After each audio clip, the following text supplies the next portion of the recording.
वैष्णव जन तो तेने कहिए जे पीड़ पराई जाने रे। वैष्णव जन तो तेने कहिए जे पीड़ पराई जाने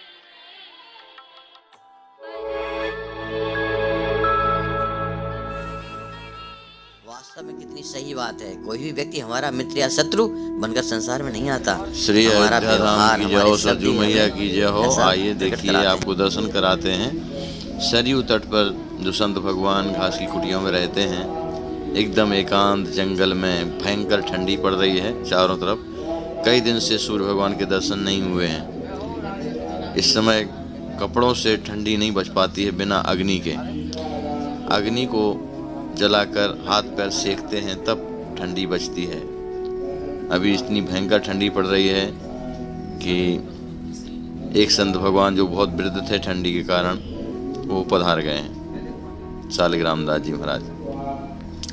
आइए अब आगे दर्शन करते हैं। इन संतों को गुड़ और चूड़ा का वितरण किया जा रहा है, साथ में जलौनी लकड़ी जिससे हाथ पैर सेक सकें। इन भजनानंदी संतों का दर्शन अति दुर्लभ है। इस शहर में नहीं रहते हैं, आश्रमों में नहीं रहते हैं, मठों में नहीं रहते हैं। केवल भिक्षा मांगकर एक बार अयोध्या में आते हैं भिक्षा मांगने के लिए, और अपनी कुटिया में ही 24 घंटा रहते हैं, भजन करते हैं। अयोध्या से कहीं बाहर नहीं जाते हैं। और बड़ी विशेषता ये है कि ये भूखे भले बैठे रहें, कोई भी इनको अभाव हो, ठंडी गर्मी जो भी हो, लेकिन किसी से कुछ मांगते नहीं हैं, केवल एक प्रभु के भरोसे रहते हैं। ये जरूर है कि भगवान इस घोर कलयुग में भी, जो गीता में कहा गया है, योगक्षेमम वहाम्यहम्, भगवान सबका योगक्षेम वहन करते हैं।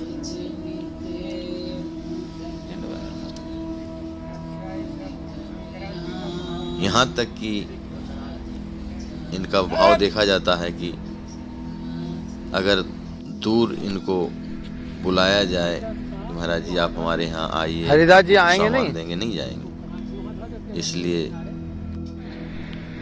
किसी प्रकार परेशानी भी हो तो भी इनकी कुटिया के पास, इनकी कुटिया में ही सामान पहुंचाना होता है।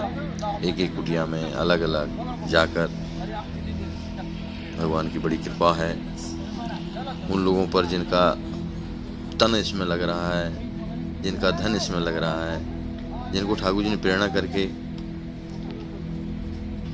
उनके अर्थ को इस परमार्थ में लगवाया है। वास्तव में संतों की सेवा से मन पवित्र होता है, धन पवित्र होता है, तन पवित्र होता है। हमारी जो भी क्षमता हो, तन से, मन से, धन से, कुछ नहीं तो बुद्धि से हम समर्थन कर सकते हैं। कोई अगर संत सेवा, गरीबों की सेवा करना चाहता है, योग्य है, उसको अगर हम प्रेरित कर देते हैं तो भी हमारा बड़ा भारी हिस्सा हमको ऊपर से प्रभु की ओर से कमीशन के रूप में प्राप्त होता है। विचार कीजिए, अगर आप किसी को आदेश देते हैं कि इसका मर्डर कर दीजिए और वो दूसरा आदमी गोली मार देता है, तो ये बात पक्की है कि ऑर्डर देने वाले को भी दंड मिलना है। ठीक इसी प्रकार से जो प्रेरित करता है किसी को, तो प्रेरक को जो प्रेरणा देता है, प्रेरणा दाता, उसको ठाकुर जी नहीं भूलते। ठाकुर जी की ओर से उसको भी बड़ी कृपा होती है उसके ऊपर। इसलिए अनुमोदन करें, अच्छे कार्य का अनुमोदन जो करते हैं, समर्थन करते हैं, किसी को प्रेरणा देते हैं। अगर हमारे पास पैसा नहीं है तो हम वाणी से तो सेवा कर सकते हैं, उसके ऊपर कृपा कर सकते हैं। जिसके पास धन है वो चाहता है कि हम कहीं अच्छी जगह लगाएं, कहीं धोखा न खा जाएं, कहीं गलत जगह हम अपना धन का, क्योंकि ये भी शास्त्रों में वर्णन है कि अगर हम दान कर रहे हैं तो दान करने में विवेक रखना चाहिए। कुपात्र को दान नहीं देना चाहिए। कुपात्र को दान देने से हानि भी होती है। अगर आपने एक शराबी व्यक्ति को 10 रुपया दे दिया और जाकर अगर उसने शराब पी और किसी को मार दिया तो आपको भी दोष लगेगा। और आपने सुपात्र को दिया है अगर, तो आपको निश्चित लाभ मिलना है। ठीक इसी प्रकार से बहुत विवेक पूर्वक इस घोर कलयुग में तमाम ठगने के लिए बहुत से लोग ठग लोग संस्थाओं का, समाज सेवी संस्थाओं का निर्माण करके और इस प्रकार के कार्य करते हैं, उससे सारा समाज परिचित है। इसलिए उसका ज़्यादा विवरण देने की जरूरत नहीं है। बस केवल आवश्यकता है सावधानी पूर्वक अपना तन हम लगाएं, धन लगाएं, मन लगाएं, बुद्धि लगाएं भजन में और सत्संग में। और राम भजन और साधु सेवा स्वामी रामानंद सभी महापुरुषों ने शास्त्रों में सब जगह परहित सरिस धर्म नहीं भाई, पर पीड़ा सम नहीं अदमाई। इससे बड़ा कोई धर्म नहीं कि आप पर पीड़ा सम नहीं अदमाई। अगर परहित सरिस आप किसी प्रकार से दूसरे का हित कर रहे हैं, आपके पास में कोई भूखा तड़प रहा है, कोई बीमार है, मरीज है, वास्तव में अर्थाभाव में है। एक भीख मांगने वाले भिखारी अलग होते हैं जिनका धंधा ही भीख मांगना है, और एक वास्तव में जो गरीबी से गुजर रहा है वो संकोच से मांगता भी नहीं है किसी से। अभी ये भगवान के भक्त संत लोग किसी से मांगने नहीं जाते हैं, भगवान ही प्रेरणा करके किसी से कहते हैं, किसी से कहलाते हैं। कहाँ से, दूर दूर से जो लोग हजारों किलोमीटर, सैकड़ों किलोमीटर दूर बैठे हैं, कोई अमेरिका में बैठा है, कोई कलकत्ता में, कोई चेन्नई में। ये जो लकड़ी बांटी जा रही है, ये चेन्नई से इसका पैसा आया है। ये जो संतों को अभी भी गुड़ चूड़ा बांटा जा रहा है, ये नेपाल से पैसा आया है। तो भगवान किसको प्रेरणा करके अपने भक्तों की सेवा कराते हैं, पर उसी को प्रेरणा करते हैं जो उसका पात्र होता है, सुपात्र होता है, जिसको भगवान ग्रहण करना चाहते हैं, जिसको भगवान अपनाना चाहते हैं। क्योंकि ये सब संत भगवान के बच्चे हैं, इनके हृदय में भगवान विराजमान है। अगर आप वास्तव में किसी गर्भस्थ शिशु की, जिस माँ के पेट में 6 माह का बच्चा है, उस बच्चे का अगर पोषण करना चाहें, आप उसको कुछ खुराक देना चाहें, तो क्या संभव है? बस इसके लिए एक ही रास्ता है, उसकी माँ को खिला दीजिए, उसके रस से उसका बच्चा, गर्भस्थ शिशु पोषित हो जाएगा। ठीक इसी प्रकार से हम परमात्मा को डायरेक्ट हम भोग लगाते हैं तो भगवान स्वीकार नहीं करते हैं। हमारे पास धन्ना और नामदेव जैसा प्रेम नहीं है तो भगवान साक्षात प्रकट होकर भोग नहीं लगाते हैं। सबरी जैसा भाव नहीं है तो साक्षात प्रकट होकर भोग नहीं लगाते हैं। किंतु संत तो हमारे सामने उपलब्ध हैं साक्षात। भजनानंदी संत भी मिल जाएंगे आपको खोजने से, पर ज्यादा नहीं मिलेंगे। ज्यादा जो है काल नेमी मिलेंगे। बिरले बिरले पाइए माया त्यागी संत, 8 टू कोपीन में भाजी बिन लोन। ऐसे संत कहाँ मिलते हैं, दुर्लभ। हाँ, जिन खोजा तिन पाई, यहाँ गहरे पानी बैठ।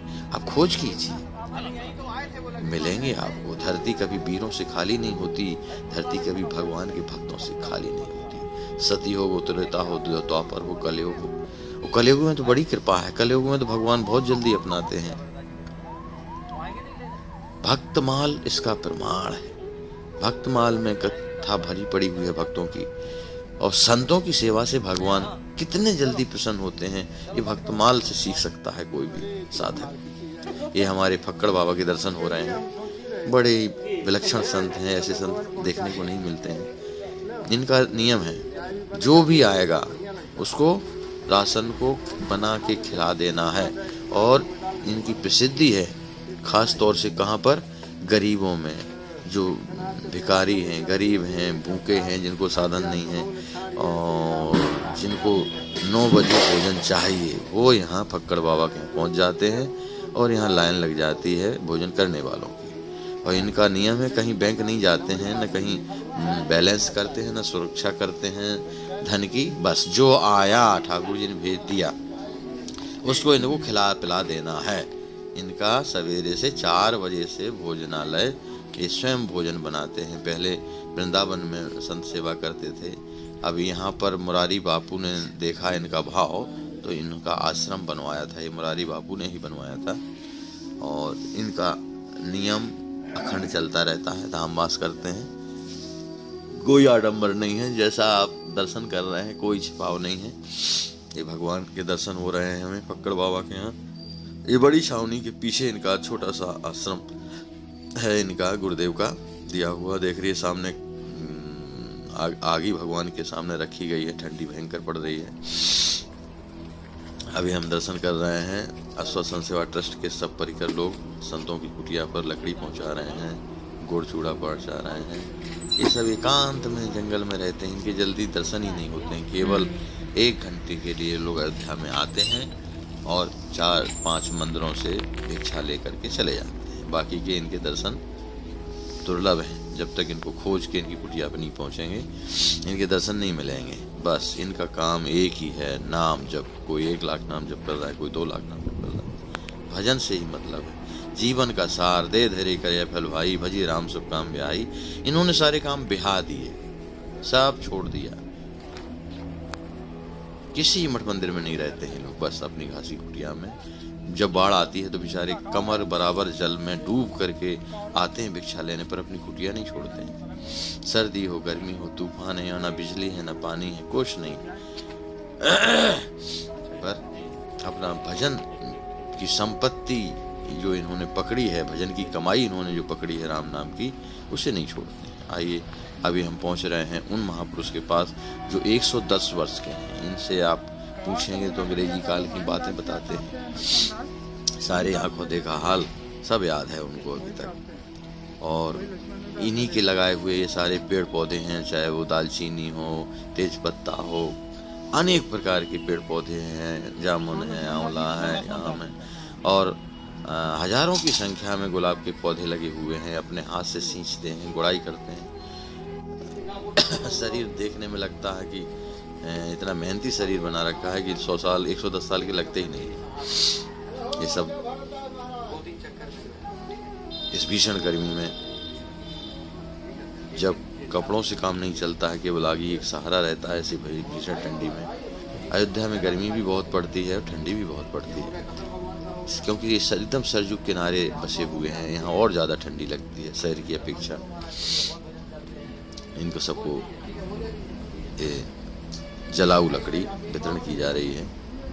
चेन्नई के एक बिमला झावर जी ने ये वितरण कराया है, उनकी तरफ से वितरण हो रहा है लकड़ी का। वास्तव में जो चैतन्य महाप्रभु कहते हैं, नामे रुचि और साथ में जीवे दया। अगर वो वैष्णव कहलाने योगी नहीं है, जिसके हृदय में जीवों के प्रति दया नहीं है, वही बात को नरसिंह जी कहते हैं, वैष्णव जन तो तेणे कहिए जो पीर पराई जाने न था, वो वैष्णव कहलाने योगी ही नहीं है। धिक्कार है उसे जिसके मन में पीड़ा नहीं है दूसरे के दर्द में।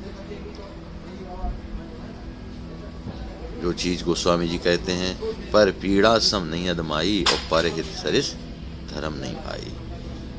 उस चीज को वास्तव में गंभीरता से हमें समझना चाहिए। जो साधक हैं, जो भगवान के मार्ग में चलने वाले हैं, कि हम केवल माला लेके बैठ जाएं और कोई बगल में मर रहा है, तड़प रहा है, एक गिलास पानी के लिए तड़प रहा है, और अगर हम पानी नहीं देते हैं तो अपने को तौल लीजिए कि हम वैष्णव कहलाने योग्य हैं, हम राम के प्यारे बन जाएंगे, हमारा भजन स्वीकार करेंगे भगवान।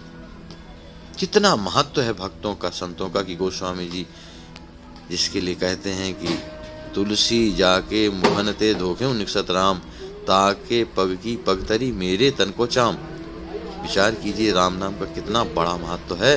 कि गोस्वामी जैसे महापुरुष क्या कह रहे हैं कि किसी के मुंह से अगर धोखे से भी एक बार राम नाम निकल गया हो तो मैं अपनी चमड़ी देना पसंद करूंगा, मैं चमड़ी देने को तैयार हूं उनकी जूती बनाने के लिए। इससे तुलना की जा सकती है कि गोस्वामी जी ने कितना महत्व समझा है, जिसने एक बार धोखे से राम नाम कह दिया। तो ये तो जीवन भर राम राम जप रहे हैं। राम राम जपने के लिए अपने घर द्वार छोड़े, परिवार छोड़ा, और सब कुछ में तिलांजलि दे करके काशी कुटिया में केवल राम नाम भजन के लिए ही लाखों नाम जपते हैं।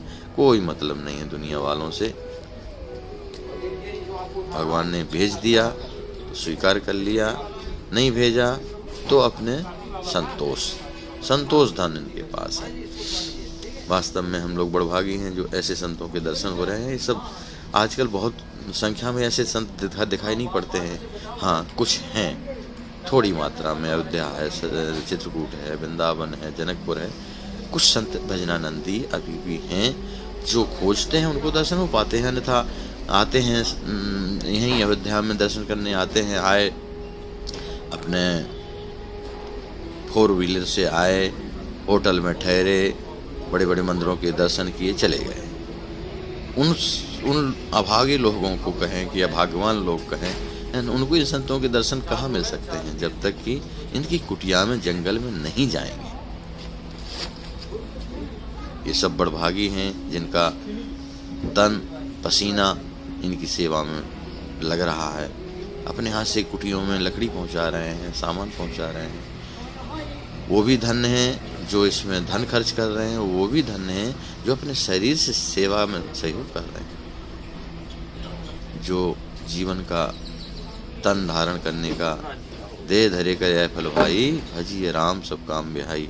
ये चौपाई कहाँ की है? जब कहा जा रहा है बंदरों से कि जाओ जानकी जी की खोज करो। ये नहीं कहा जा रहा है कि आप माला लेके बैठ करके भजन करो। इसलिए विचार करना चाहिए भजन क्या है। भज सेवायम, धातु से भजन शब्द बना है।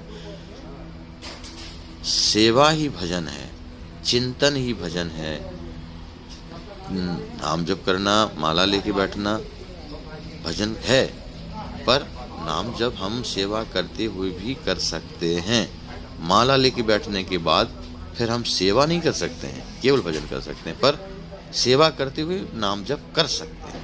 किया है भक्तों ने जीवन भर। आप विचार कीजिए, आप अपने पत्नी का, अपने बच्चे का माला लेके जाप नहीं करते हैं, लेकिन आप दिन रात अपने पत्नी का और बच्चे का भजन करते हैं। कैसे करते हैं? उनके लिए ही सब कुछ करते हैं, उनका ही मन में ध्यान रहता है। ये है सच्चा भजन। मन में उनका ही ध्यान रहे, ईश्वरी जी के चरणों का ही ध्यान रहे, और उसको लक्ष्य करके आप चाहे गौ माता की सेवा करें, चाहे संतों की सेवा करें, चाहे माला फेरें, सब भजन है। भजन को समझना पड़ेगा। कुछ लोग जो है भजन को केवल माला फेरना ही भजन समझते हैं। ये अधूरा भजन है। जो महापुरुषों ने कहा है, राम भजन और साधु सेवा, नामे रुचि जीवे दया। उसी चीज को गोस्वामी जी कहे, पर सरिस धर्म नहीं भाई, पर पीड़ा सम नहीं तुम्हारी। तो ये सब बातें हमको अपने जीवन में उतारना चाहिए, तभी हमारा कल्याण है। आइए अब आगे बढ़ते हैं और संतों के दर्शन।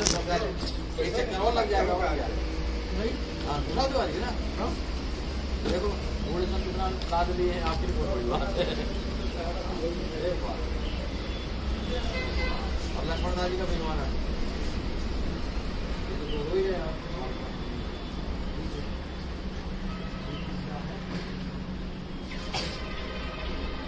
लक्ष्मण जी का मेरी बाबा को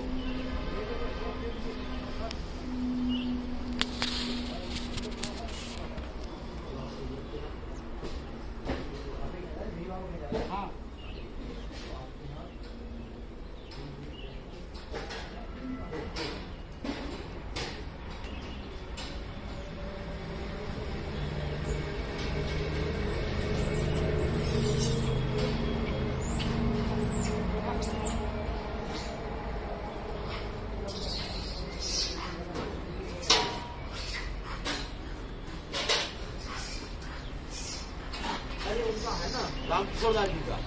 हाँ, रामकिशोरदास तो यहाँ है महाराज जी।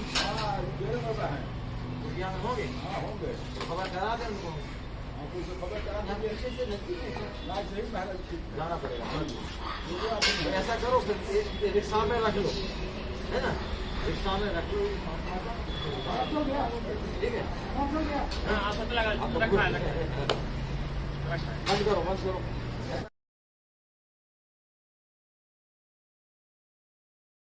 ये हैं लाल जी जो साक्षात तोतली भाषा में लिख कर देते हैं और लीला करते हैं। परम पूज्य माता जी जिनकी साथ लाल जी की लीला हो। मनुष्य को अपने लक्ष्य में कामयाब होने के लिए खुद पर विश्वास होना बहुत जरूरी है।